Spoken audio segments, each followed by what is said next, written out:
సరిహద్దు రాష్ట్రాల్లో జనాభా మార్పులపై కేంద్ర హోంశాఖ మంత్రి అమిత్ షా చేసిన వ్యాఖ్యలు విద్వేషాలను రెచ్చగొట్టేలా ఉన్నాయని కేరళ మాజీ సీఎం పినరయి విజయన్ ఆరోపించారు. పౌరసత్వ సవరణ చట్టం ప్రతిపాదిత జాతీయ పౌర పట్టికను సమర్థించుకునేందుకే కేంద్రం ఇలాంటి కుట్రలకు తెరతీస్తోందన్నారు. సరిహద్దు జిల్లాల ఎస్పీల సదస్సులో అమిత్ షా చేసిన వ్యాఖ్యలను విజయన్ తన ఫేస్బుక్ పోస్టులో తీవ్రంగా తప్పుపట్టారు. జనాభా మార్పులపై కేంద్రం ఓ కమిటీని ఏర్పాటు చేసినందున అమిత్ షా ఈ వ్యాఖ్యలు చేశారని ఆరోపించారు. సిఏఏ, ఎన్ఆర్సీలను సమర్థించుకోవడానికే సరిహద్దు రాష్ట్రాల్లో జనాభా అసాధారణంగా పెరుగుతోందన్న వాదనను కేంద్రం తెరపైకి తెస్తోందని విజయన్ మండిపడ్డారు.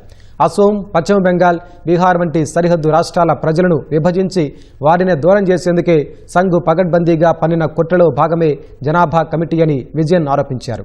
సరిహద్దు జిల్లాల్లో జనాభా కూర్పు మారుతోందని, ఓ వర్గాన్ని అనుమానపు దృష్టితో చూసేలా సంఘ్ ప్రణాళికలు రచిస్తోందని మండిపడ్డారు.